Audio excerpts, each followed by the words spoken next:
ক্ষমতায় ফিরেই শেখ হাসিনার প্রত্যাবর্তনের পক্ষে সওয়াল করলেন এক বিএনপি নেতা। তিনি বলেন, ভারত থেকে শেখ হাসিনাকে বাংলাদেশে ফেরানোর দাবি জানাবে বিএনপি। ভারতের সাথে আপনার সম্পর্ক কেমন হবে সরকার গঠন করার পরে? ভারতের সম্পর্ক সহ আওয়ামী লীগের যে শেখ হাসিনা ওখানে আছেন সেই বিষয়গুলি নিয়ে বিচার প্রক্রিয়াটা কি হবে? সকল neighbouring countries and with all countries of the world. আসসালামু আলাইকুম ভিউয়ার্স, দেশ ও দেশের বাহির থেকে যারা আমার ভিডিওটি প্লে করেছেন জানাচ্ছি আন্তরিক শুভেচ্ছা ও অভিনন্দন। আশা করি সবাই ভালো আছেন, সুস্থ আছেন আলহামদুলিল্লাহ। তো ভিউয়ার্স, দীর্ঘ 18 বছরের অপেক্ষা শেষে এবার 13শ জাতীয় সংসদ নির্বাচনের মাধ্যমে বাংলাদেশের ভাগ্য নির্ধারণ হলো এবং বিজয় ছিনিয়ে নিলেন বিএনপি বিজয় ছিনিয়ে নেওয়ার পরপরই দেশের বিভিন্ন জায়গায় আওয়ামী লীগের বন্ধ থাকা অফিসগুলো দীর্ঘ 18 মাস পর সেই তালাগুলো উন্মোচন করলেন বিএনপি নেতাকর্মীরা বিজয় মিছিলের মাধ্যমে।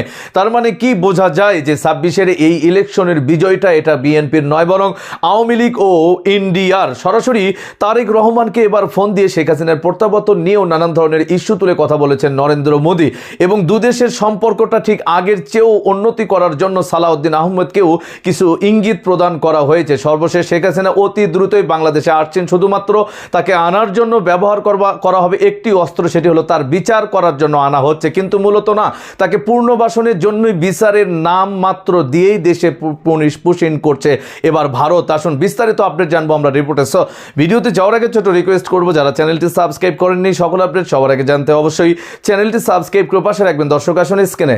ক্ষমতায় ফিরেই শেখ হাসিনার প্রত্যাবর্তনের পক্ষে সওয়াল করলেন এক বিএনপি নেতা। তিনি বলেন, ভারত থেকে শেখ হাসিনাকে বাংলাদেশে ফেরানোর দাবি জানাবে বিএনপি, বললেন বর্ষিয়ান বিএনপি নেতা সালাউদ্দিন আহমেদ। ক্ষমতায় ফিরেই হাসিনার প্রত্যাবর্তনের পক্ষে সওয়াল বিএনপির নেতা। শেখ হাসিনাকে ভারত থেকে বাংলাদেশে ফেরানোর দাবি জানাবে বিএনপি, বললেন বর্ষিয়ান বিএনপি নেতা Salauddin Ahmed. 24 and they are being prosecuted, and also the investigation is going on as against the political party Awami League. This is on process, under process. I hope the prosecution will file the allegations against the Awami League as party. One last question about extradition of Sheikh Hasina from India. Would you? Oh yes, we always press for her extradition according to law. This is in between Foreign Ministry of Bangladesh and Foreign Ministry of India. We also ask the government of India to please send her back for facing the trial in our country. Thank you. ভারতের সাথে আপনার সম্পর্ক কেমন হবে সরকার গঠন করার পরে? ভারতের সাথে সম্পর্ক সহ আওয়ামী লীগের যে শেখ হাসিনা ওখানে আছেন সেই বিষয়গুলি নিয়ে বিচার প্রক্রিয়াটা কি হবে? সকল neighboring countries and with all countries of the world, we need friendly relationship on the basis of the sovereign equality and dignity, and also on the basis of equality. ত্রয়োদশ জাতীয় সংসদ নির্বাচনে বিএনপির বিপুল ভোটের জয়ে দলটির চেয়ারম্যান তারেক রহমানকে ফোন করে অভিনন্দন জানিয়েছেন ভারতের প্রধানমন্ত্রী নরেন্দ্র মোদী। শুক্রবার 13 ফেব্রুয়ারি তারেক রহমানকে ফোন করার তথ্য নিজেই জানিয়েছেন নরেন্দ্র মোদী। ভারতের প্রধানমন্ত্রী এক্স হ্যান্ডেলে এক পোস্টে জানান, তারেক রহমানের সঙ্গে কথা বলে আনন্দিত। বাংলাদেশের নির্বাচনে অসাধারণ বিজয়ের জন্য আমি তাকে অভিনন্দন জানিয়েছি। এখন ঘরেই হবে বিয়ে বাড়ির পোলাও, যদি থাকে আর্কিড এসেনশিয়াল সুগন্ধি চিনি গুঁড়া চাল। বাংলাদেশের জনগণের আশা আকাঙ্ক্ষা পূরণে তার প্রচেষ্টায় আমি আমার শুভেচ্ছা ও সমর্থন জানাই। নরেন্দ্র মোদী বলেন, গভীর শেকড়ে আবদ্ধ ঐতিহাসিক ও সাংস্কৃতিক সম্পর্কযুক্ত দুই ঘনিষ্ঠ প্রতিবেশী হিসাবে আমি আমাদের উভয় দেশের শান্তি, অগ্রগতি এবং সমৃদ্ধির প্রতি ভারতের অব্যাহত প্রতিশ্রুতি পুনর্ব্যক্ত করছি। এর আগে শুক্রবার সকালে নিজের ভেরিফাইড ফেসবুক পেজে দেয়া এক পোস্টে ঐতিহাসিক বিজয়ের জন্য বিএনপির চেয়ারম্যান তারেক রহমানকে শুভেচ্ছা জানান। অভিনন্দন জানিয়েছেন, টুইটার দেখেছেন, অভিনন্দন জানিয়েছেন। কাজ করতে চাই বাংলাদেশের সাথে, বাংলাদেশ ইন্ডিয়ার সম্পর্ক ইমপ্রুভ করতে চাই এবং আগামী দিনের দুই দেশের মধ্যে সম্পর্ক আরো শক্তিশালী করতে চাই। জেনারেল কথাবার্তা, এরকম স্পেসিফিক কোনো কিছু মন্ত্রিসভা নিয়ে কোনো আলোচনা হয়। এমনি আপনাদের জাতীয় সরকার গঠনের কথা বলেছেন, আগে আপনাদের ইশতেহারেও এটা ছিল, চেয়ারম্যানও বলেছেন। মানে আমাদের সাথে যুগপথে যারা আন্দোলনে ছিল তাদেরকে সাথে রেখে আমাদের 31 দফা বাস্তবায়ন এবং জাতীয় সরকার বলা হচ্ছে। নে 2 বেলা খাবি ফ্যান্টাস্টিক নিমো খালাল সল্টেড বিস্কুট।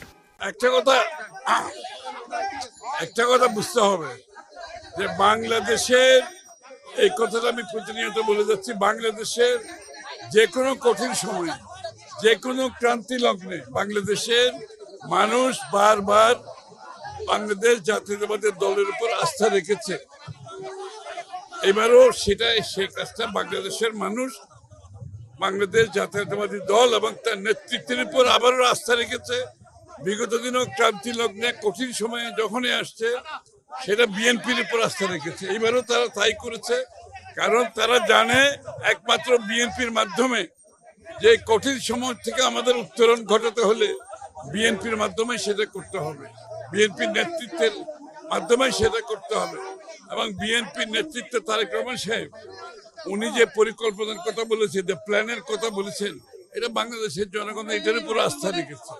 আমরা জয়ী হয়েছে বলছি না, কিন্তু আমরা বলছি আমরা বাংলাদেশের জনগণের আস্থা অর্জন করেছি। জয়ী হয়েছে একথা বলতে চাই না, বাংলাদেশের জনগণের আস্থা অর্জন করেছি। আস্থাটা রাখতে হবে, এটা অনেক বিশাল কাজ। আপনারা সবাই দোয়া করবেন। আপনার রাজনৈতিক শিষ্টাচারের মাধ্যমে যত বেশি রাজনৈতিক শিষ্টাচারের মাধ্যমে আপনি আপনার রাজনৈতিক কর্মকাণ্ড পরিচালনা করবেন, গণতন্ত্র অত শক্তিশালী হবে। এবং আমরা যে গণতন্ত্র, বাংলাদেশের মানুষের রাজনৈতিক, সাংবিধানিক, গণতান্ত্রিক অধিকারের কথা বলছি, সেটা রাজনৈতিক শিষ্টাচার অত্যন্ত গুরুত্বপূর্ণ। সেটার ক্ষেত্রে সেটা সংসদের ভিতরে হোক আর বাইরে হোক। প্রতিবেশী দেশ সহ অন্যান্য দেশের সঙ্গে বিএনপির আগামী সম্পর্কটা কেমন হবে? এটা বিগত দিনে সবসময় ছিল বিএনপির। আমরা কোন কান্ট্রি সেন্ট্রিক, কোন দেশ কেন্দ্রিক। দর্শক, স্ক্রিনে আমরা সে সম্পর্কে বিস্তারিত জানলাম। এই বিষয়ে আপনাদের মতামত কমেন্টে জানান। কেউ ভিডিওটি স্কিপ করবে না। বিএনপি বিজয়ী হয়ে এখনো সরকার গঠন করতে না করতেই ভারতীয় আগ্রাসন ও ভারতের সাথে সম্পর্ক নিয়ে তারা প্রথমেই কথা বলেছেন।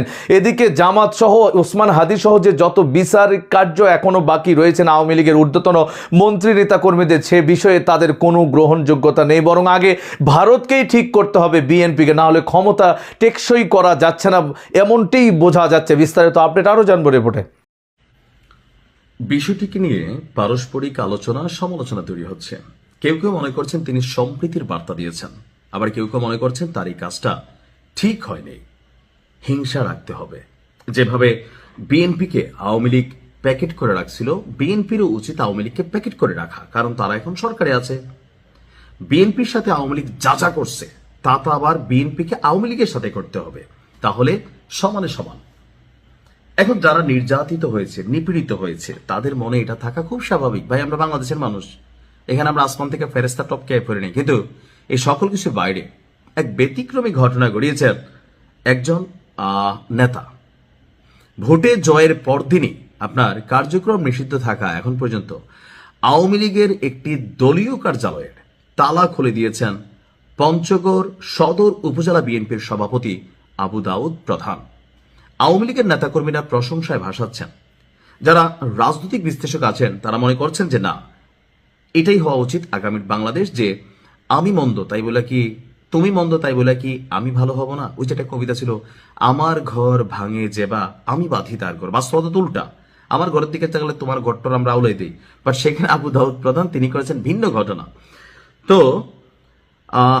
আজকে সকালে সদর উপজেলার চাকলাহাট ইউনিয়ন আওয়ামী লীগের একটা অফিস গত 18-19 মাস বন্ধ ছিল সরকার পতনের পর, সেই অফিসের তালা খুলে দিয়ে তাদের পাশে থাকার প্রতিশ্রুতি দিয়েছেন উপজেলা বিএনপির সভাপতি আবু দাউদ প্রধান। এরই মধ্যে ওই কার্যালয় খুলে দেওয়ার যে ভিডিওটা ফেসবুকে প্রকাশিত হয়েছে, পক্ষে বিপক্ষে নানানজন নানান মত দিচ্ছেন। আপনি কিভাবে দেখছেন? আপনার এখানে একটা বক্তব্য আমরা দেখলাম, যিনি চাকলাহাট ইউনিয়ন আওয়ামী লীগের যুগ্ম সাধারণ সম্পাদক ছিলেন কামরুজ্জামান, ওনার নামের শেষে আবার বুলেট আছে, এই নামগুলো এখনো বাংলাদেশে পাওয়া যায়। তো তিনি বলছেন যে সদর উপজেলা বিএনপির সভাপতি জননেতা আবু দাউদ প্রধান যে কাজটি করেছেন তা বাংলাদেশের আওয়ামী লীগের প্রতি এবং আওয়ামী লীগের তৃণমূল পর্যায়ের নেতাকর্মীদের প্রাণের সংগঠন চাকলাহাট ইউনিয়ন আওয়ামী লীগকে তিনি আজ তালামুক্ত করেছেন। ওনার এই কর্মটাকে আওয়ামী লীগের যিনি আছেন তিনি প্রশংসা করেছেন। এটা নিয়ে কিন্তু ফেসবুকে মিশ্র প্রতিক্রিয়া আছে। কেউ বলছে দেখছো আওয়ামী লীগ বিএনপি পুনর্বাসন করবে, হ্যাঁ এটা সত্যি।